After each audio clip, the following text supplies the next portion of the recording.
Luna's Alarm Clock by P0nies. From night to day. Princess Luna lay in her silky soft bed, covered by layers of comforters and blankets, all of the highest quality standard. Her mind drifted in the vast empty space of sleep, her mind void of all dreams. For her, this was starting to be the best sleep that she has been able to get in the castle with all of the commotion and work that had to always get done. Today would be the day she would get to sleep in for once. Or at least that was what Luna thought. Luna cringed, a high-pitched ringing filling her ears and echoing throughout her chamber. She rolled over in bed, trying to shrug off the irritating noise and hoping that it would soon fade so she could sleep once again. To her dismay, it kept ringing the song of its people continually, showing no signs of letting up. A low groan escaped her as she put a pillow over her head, trying to drown the sound out using the feather-filled pillow. But upon putting it over her head, Luna punctured the pillow, sending feathers to float about. She was starting to get frustrated by the ringing. It was almost as if it were meant to wake her up and keep her from going back to sleep.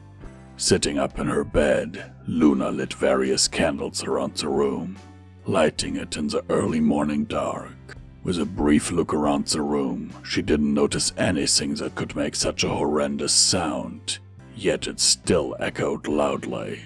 She jumped out of bed and trotted around the room, checking everything within sight and reach for the source of her suffering. Her search came up empty. Enraged, she threw herself onto her bed, but not without noticing the sound had gotten just a bit louder. Looking over her shoulder, the source of all of the madness could easily be seen. It sat on her nightstand, a normal-looking clock that displayed the time, but for some reason it emitted a painfully high-pitched ringing.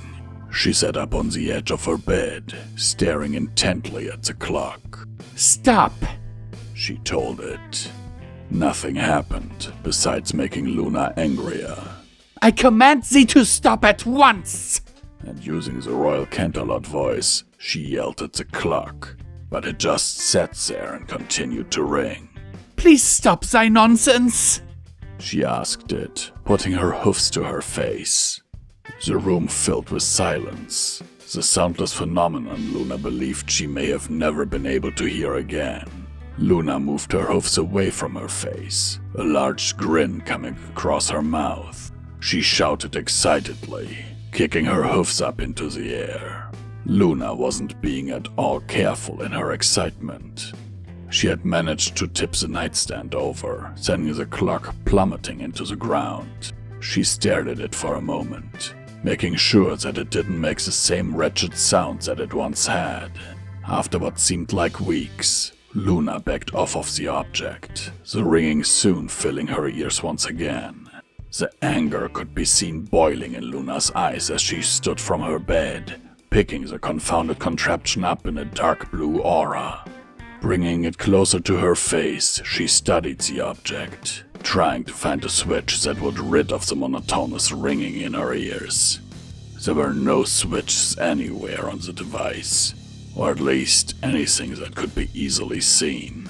She dropped it into her hoofs, and she began to fumble with it in an attempt to accidentally trigger some mechanism that would turn it off. Her anger reached an all-time high, Luna's eyes glowing a bright, sterile white. Hoofs started to come down on the clock as it continued to unintentionally evoke anger in the princess. Nothing seemed to be working against the device she held in her hoofs, so Luna drew her arm back and threw it with full force against the chamber walls. A small cloud of dust erupted from where the clock came into contact with the wall, but more importantly, it had actually ceased ringing for a few moments. This sparked a new hope to possibly be able to live through this predicament for Luna. She picked up the clock using her magic, the case on it only slightly dented despite the force that had been used on it. Aiming it at the wall again, she launched it at the wall with extreme force. A bigger cloud of pulverized mortar and stone flew about, but the blasted ringing still echoed and resonated. Furious, Luna walked over to the clock and brought down her hoof onto it a number of times. Cracking glass and clanking metal reverberated from the impact each hoof brought. She stopped to catch her breath and take heed of the damage that she had done to it. But all that could be done was a few major dents and a cracked glass faceplate. The item had to be possessed by some sort of demon or magic that hated her for whatever reason. And the only other thing Luna hadn't tried against the fabled clock was fire. She looked over to the fireplace, the wood crackling and releasing heat into the room. She grabbed the clock and a hoof and walked over the fireplace. Her eyes still glowed a red-hot white, a sadistic smile plastered on her face. Staring into the fire, her hopes became greater as she thought of the dreaded noise finally ceasing to exist. Luna tossed it into the fire, the crackling of the fireplace covering the dying noises of the alarm clock. She closed her eyes, and upon opening them, they had returned to normal. The bed seemed much more welcoming to her now that she may actually be able to sleep.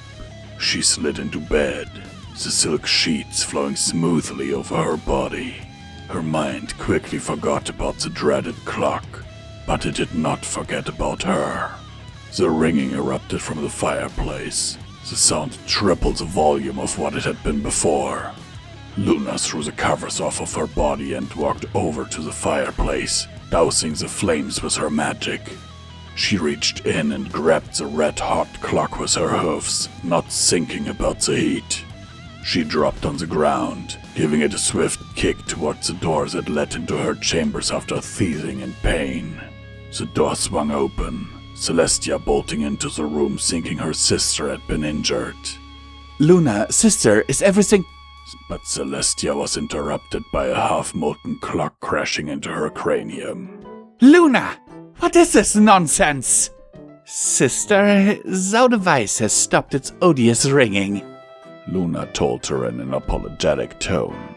Celestia grabbed the clock in her magic aura, her face incredulous to the fact that Luna had not been able to turn it off. She brought the clock closer to Luna's face, the heat nearly burning her and the ringing in her ears louder than ever. On the top of the clock was a single button, and Celestia pressed down it using a stone she had picked up from behind her. The alarm then ceased to exist, the room filled with the sound of Luna's embarrassment.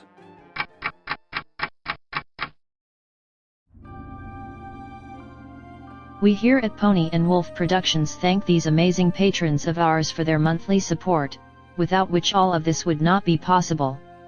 We sincerely appreciate it, and every dollar helps, is needed, and will be used to keep us going to produce audiobooks for your continued enjoyment. It is, now more than ever, important that you support your favorite creators if possible, due to YouTube changing in a way that is not very friendly to content creators. Especially small content creators, like us.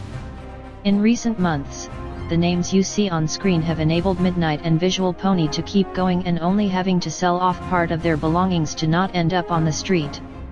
As an incentive for everyone, Visual Pony has broken a vow and has promised to read and record Fallout Equestria, Murky number 7, should the monthly support reach $1,500. To be clear, this is the absolute minimum amount needed to keep the apartment and all bills paid without starving, while a production of this size is ongoing. The estimated time for this production would be 3 to 4 years, but people already said that Project Horizons was impossible to do, right? And now look who did it, so with Pony&Wolf, you know we can finish the job. For further information on how to support us, please have a look at the description of this video, as there are also other ways, like our merch store. Sincerely and forever yours, your Pony&Wolf team.